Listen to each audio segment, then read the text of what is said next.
अध्याय 10वा. श्री सद्गुरु शंकर बाबा महाराज समर्थ.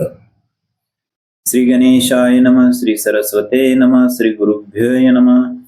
दिव्य तेजात महाराज दिसत, रुद्राक्षांच्या माळा रुळत, गळ्यात सर्पराज सळसळत. वंदन केले साष्टांग, महाराज मजकडे पाहत, सर्पराजही मज अवलोकत.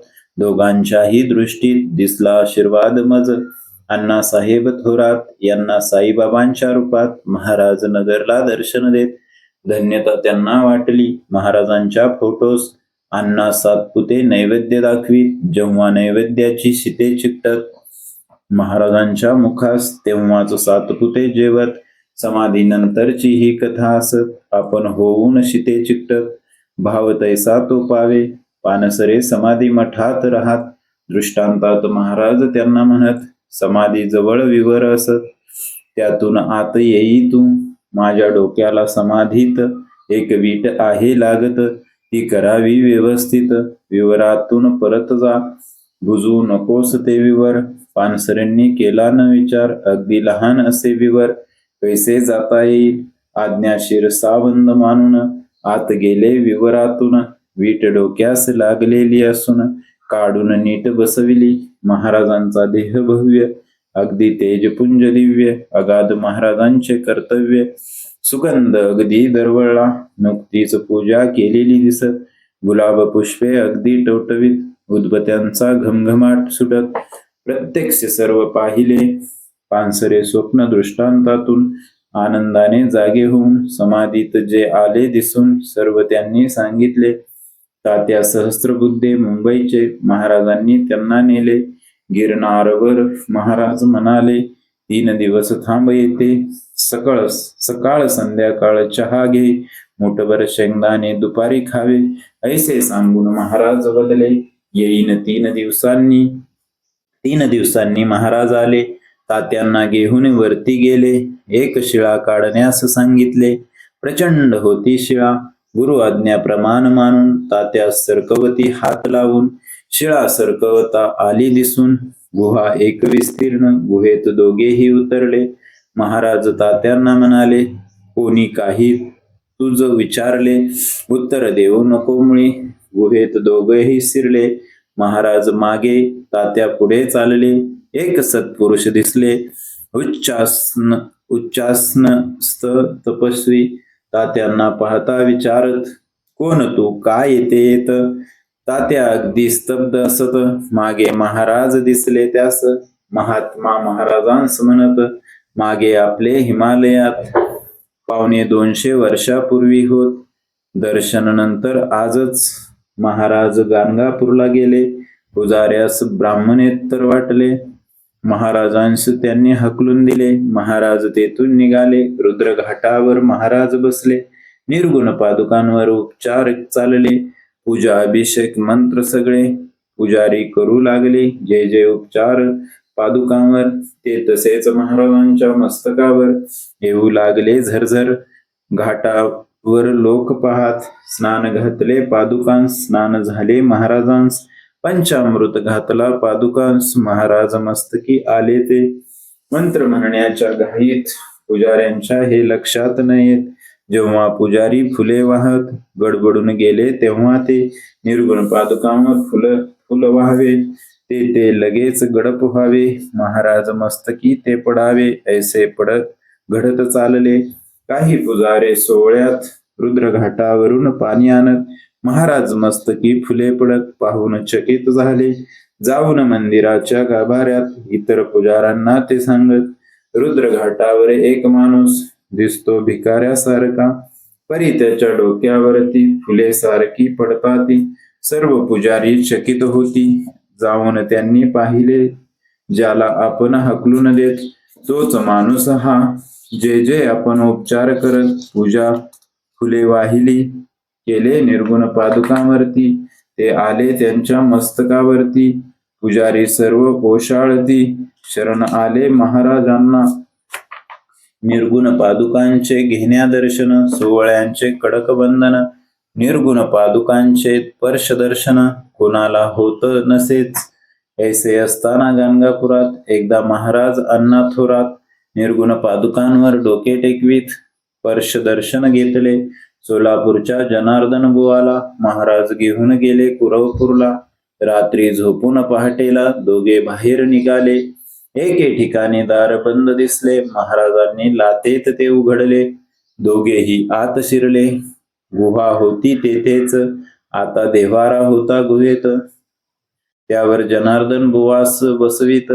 महाराज त्याच्या श्रीमुखात मारीत. समाधी लागे जनार्दना. पुन्हा श्रींनी मारून जनार्दन बुवांची समाधी उतरून त्या जागेकडे बोट करून महाराज त्यांना म्हणाले, श्रीपाद श्री वल्लभ या कुरवपूर क्षेत्रात येथेच ध्यानस्थ बसत. ध्यानस्थ बसण्याची जागा ही साक्षात्कारी देवी भक्त पंढरपूरकर मनोहर पंत ओंकारनाथ भस्मे यांना सांगत. आज सोलापुरात शुभराय महाराजांच्या मठात एक महान सत्पुरुष येत. दोघे त्यांच्या दर्शनास जात. मनोहर पंत म्हणाले, हे शंकर महाराज आहेत. तुमचे जीवनमान असेपर्यंत जेव्हा जेव्हा महाराज भेटतील नमस्कार करावा. फक्त त्यांना नमस्कार करा. काहीही मागू नका यांना. देऊ नका काही त्यांना. समर्थ आहेत महाराज. महाराज व्यासपीठावर बसत. दोन्ही चरणे जोडून असत. भस्मे चरणावर मस्तक ठेवत. आनंदून गेले ते. चरणांचा स्पर्श होता शनी. दिव्य आनंद झाला जनी. उजवा हात महाराजांनी उगारला लगेच. भस्मे यांच्या पाठीत महाराज धपका मारीत. पान कुटून दे सांगत. भस्मे पान कुटीत. भस्मे पान तंबाखू देत. रोज येण्यास महाराज सांगत.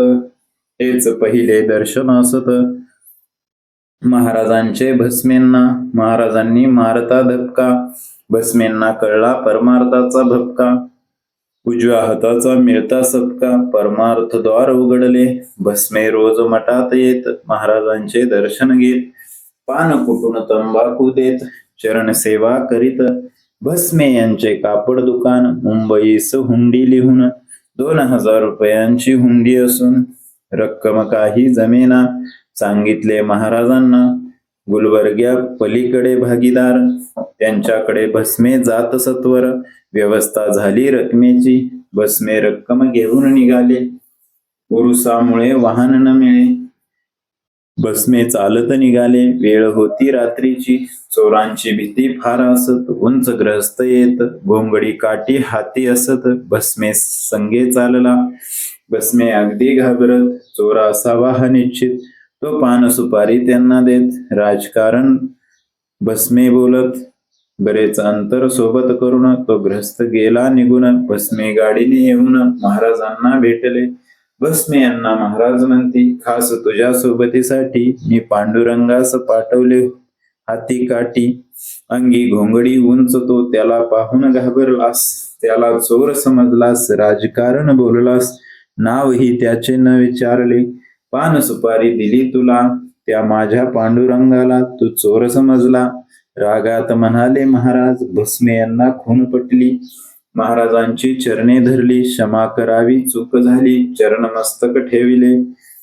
ज्यांच्या संरक्षणास ज्यांनी पाठविले पांडुरंगास त्या तिघांच्या अधिकारास तिघेच जणू शकोत.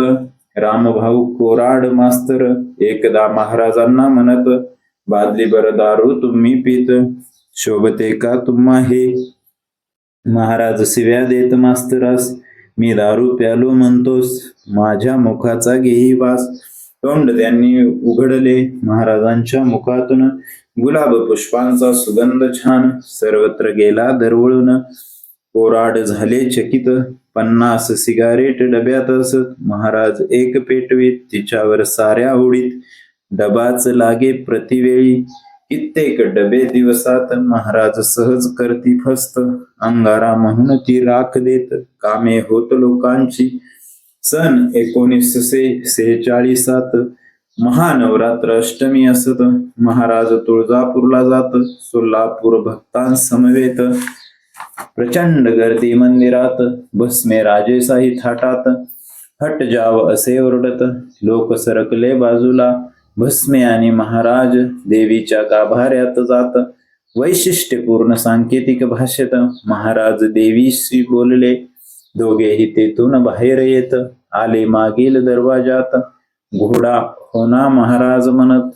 भस्मे वाकले लगेच. भस्मे यांच्या पाठीवरती. महाराज ऐटीत पहा बसती. भस्मे घोड्यासारखे धावती. महाराजांना घेऊन भारती बुवाच्या मठात देवीच्या पलंगापर्यंत वाऱ्यासारखे भस्मे जात. इतर भक्त मग आलेच. तेथे कोणी भोपी नसत. दरवाजा खोलो महाराज म्हणत. भस्मे दरवाजा काढत.